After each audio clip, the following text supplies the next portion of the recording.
Mcmullen. So third video review for this week is for If I Die Before I Wake by Liz Mcmullen. If you want to check out my Goodreads review, I did just post that the other day. So if you're on YouTube, there's a link in the description below, and if you're on Facebook or on my blog, then there is a link within the post. And this is a video review. So If I Die Before I Wake by Liz Mcmullen was absolutely fascinating. It's a story of Charlie. She's grieving for her grandmother, and she's inherited a family heirloom, but it isn't typical of a family heirloom. There's a lot more to it, which obviously Charlie's going to discover, and finding herself enduring some kind of strange and frankly unwelcome guests from the paranormal. Charlie sort of found herself awoken to some quite scary powers that she has herself. It means she's kind of drawn from her comfortable life into a strange existence, with dangers and consequences and things that are literally going to change her life forever. So it was really intense. It was great after having read Frozen Dreams, which is the second book in this series, because again I've done it backwards. I've been reading first books this week. It's really odd. But having read the second book in the series, I'd already sort of met Charlie, and then finally getting to understand her backstory and how she came to find herself in the situation she's in was really good. I really adored how Liz had used the paranormal, and she sort of used connecting the dots to bring a very complex but family orientated and spiritual story. Charlie, she's a very unique character, and her power, you know, it's one that she could embrace it and it could be really good, but it could also destroy her. So it's a very delicate balance for Charlie. She's got a lot to consider in whether she does embrace that power or whether she, you know, how it's going to affect what she does with her life. So that's a lot for her, not only having discovered it, but then having to work out how it's going to affect her and whether she should indulge, I guess.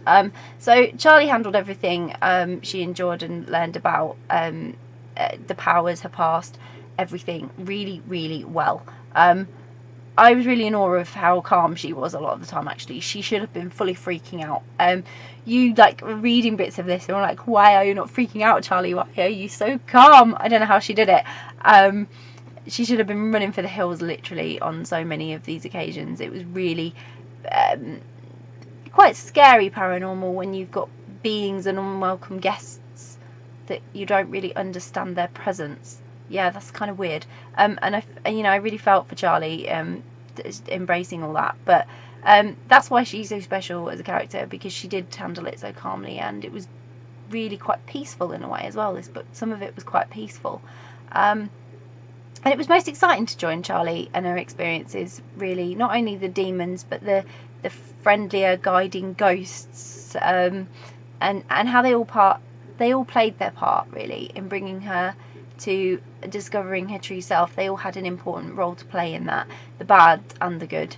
And you know, I just think now that I have a better understanding, you could read the second book, and I did read the second book without having read the first book in the series, but I really think you'd benefit from reading If I Die Before I Wake before you read Frozen Dreams, because it will set you up, but you don't need to. And I love that. I love that it can stand alone, and this was quite nice actually. I think it would make a really interesting film. But I highly recommend this. It's really beautiful, and it's got, like I say, when I say it's beautiful, I mean it's beautiful in a spiritual and paranormal type of way.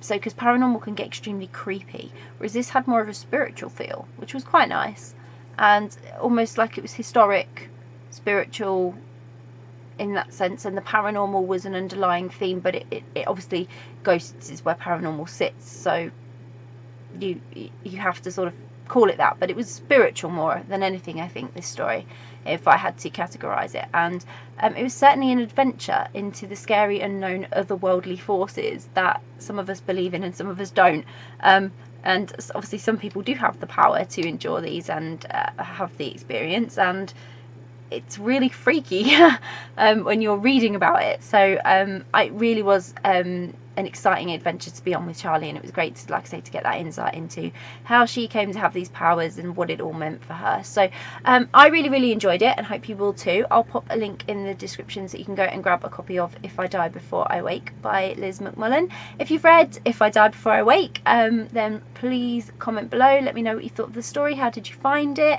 And if you haven't read it yet, but it's on your to be read list, or you're planning to read it, again, comment below, because it's always great to hear what you're reading. And if you do read it, like I say, I really hope you enjoy it. Bye.